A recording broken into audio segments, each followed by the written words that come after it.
Hello, this is Victor Davis Hanson for the Daily Signal. The Democrats have an autopsy report that was just released that supposedly would explain why they lost the 2024 election. They were shocked. Remember the NPR poll, for example, on the eve of the election said that Kamala Harris was beyond the measure of error.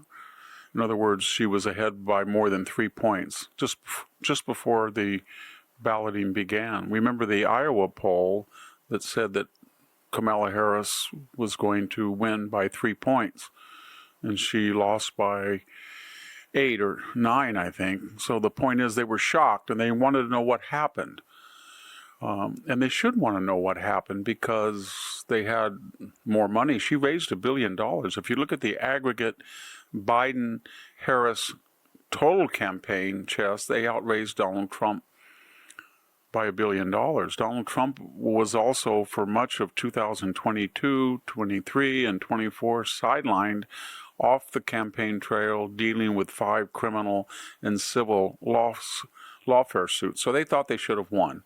And that's in addition to the media. You remember the debate with J.D. Vance and Tim Walz and Joe Biden and Kamala Harris with Donald Trump. The moderators were more or less on the side of the Democrats. So they had all these advantages, support, and they lost. And they wanted to know why.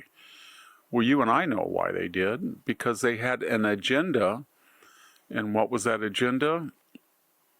The trans issue, the open borders issue, the 10 to 12 million illegal aliens issue, the 500,000 criminals who came across issue, the highest urban crime rates in a generation issue, the war on fossil fuels issue, the 9.2% inflation in 2022 under Biden, and an aggregate on key staples, maybe 20 or 30% rise in prices, the catastrophe in Afghanistan, the sense of appeasement that allowed Putin to think he could go into Ukraine. I could go on, 2 theater wars, one in Ukraine, one in the Middle East, etc., etc., etc. They didn't mention any of that. They didn't mention any of that because that is the agenda, the platform, the policies of the new Democratic Party. They feel that the new Green Deal is great and we should war on fossil fuels, cut back on gas and oil production. They believe that there are 3 sexes and that biological men have a perfect right to dress in girls' dressing rooms or compete in women's sports. They believe the border should be open. They believe that 10 or 12 million illegal aliens wasn't enough. They believe that it was good to get out of Afghanistan the way we did. They didn't criticize that. They believe in DEI and racial preferences. So they weren't going to say that that agenda, none of it which is supported by the American people, was the undoing. They also didn't say that the party that talks about democracy and that Trump is a dictator, they didn't talk about the manner in which Joe Biden, who won 14 million votes in the primaries, was forced out by a bunch of backroom insider politicos. One day he was there, one day he was forced off the ticket, and almost within 24 hours, Kamala Harris was coronated as the nominee. Everybody came in lockstep, endorsed her. The vote at the convention a few weeks later was pro forma. And guess what? She had run in 2020 against Biden and had not got 1 delegate. So that was an entire coup, so to speak, that was contrary to the perception of the Democrats that they were the party of democracy. They weren't going to talk about it was far left. So what did they say in this 192 poorly written report? It was written by Mr. Rivera, who's a politico analyst, an activist, an analyst, a friend of Ken Martin's who did it. The report has misspelled words. It's kind of incoherent. There's no footnotes. He didn't want to release it, but he was forced to because he had earlier made a promise that he would. Those were the admissions. So what was the commission? Well, it was, you didn't attack Donald Trump hard enough. They attacked him all the time. They called him a fascist. They called him a liar. They called him a dictator. But they had to say that. And then second of all, they said that they didn't properly prepare Kamala Harris. they did prepare Kamala Harris. They kept her out of reach from media and the public for 30 or 40 days. They did all they could to coach her. They had private planes for her staff. They had wardrobe consultants. They had speech consultants. They had Hollywood producers advice. They had everybody. But they couldn't do it, not because they didn't try, because Kamala Harris was one of the most inept candidates that we have seen in modern political history. Any time that she's got on the stage and she started talking about metaphysics, time, being, thought, her eyes would sort of go into a corkscrew and Twilight Zone music would come on, and she was just, coconut palms and being and what could be, and it was just embarrassing. It was so embarrassing that people thought she was intoxicated because her sentence, her paragraphs, her grammar, her syntax made no sense. So it wasn't that they didn't prepare her, that they handed a nomination to someone who was selected after the aftermath of George Floyd on the basis of her gender and race, and she had nothing in her past that would show that she was qualified.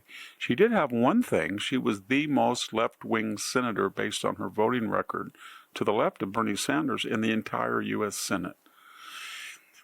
So what would an accurate autopsy say? The accurate autopsy would say our message is too far left and nobody wants it, so we have to disguise it. And then it could say, look what Joe Biden did. He got elected and he turned out to be the most far left president since FDR. Now, how did we do that? We did that, forget about the balloting and elections and changing the voting laws and all the things that Molly Ball bragged about in her Time essays of cabals and conspiracies. They did it because Joe Biden served as a waxen effigy. Old Joe Biden from Scranton, the good guy, the union guy, the lunch bucket guy, it was all a myth. And then the Obama team came in and used him as sort of a puppet, pulled the strings, and then rushed through this agenda. And it took 4 years for people to catch on what was happening. This guy was non-compos mentis, and they couldn't believe it that he was president, but it served a purpose. And a lot of candidates saw that. Spanberger in Virginia saw that.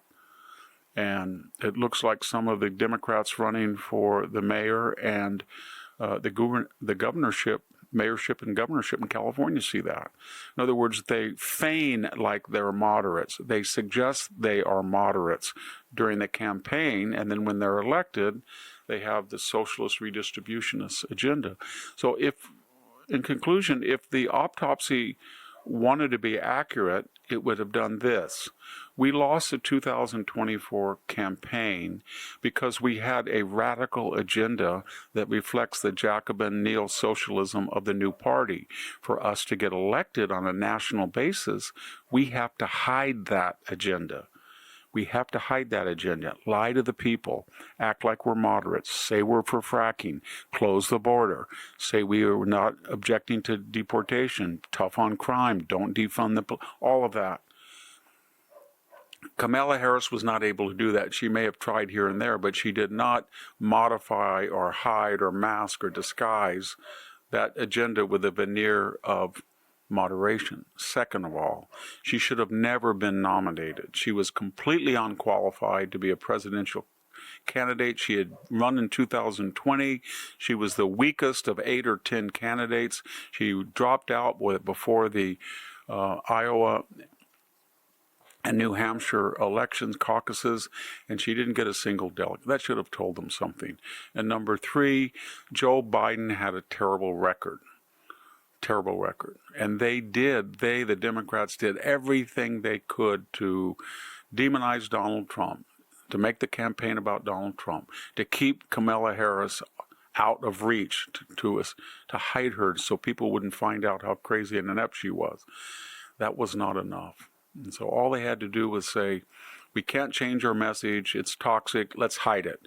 We can't get good candidates, and we anoint them, and that was another problem. So we need a better candidate that can better mask and disguise this radical socialist agenda that we have until he or she is elected president. That would have been honest. Thank you very much.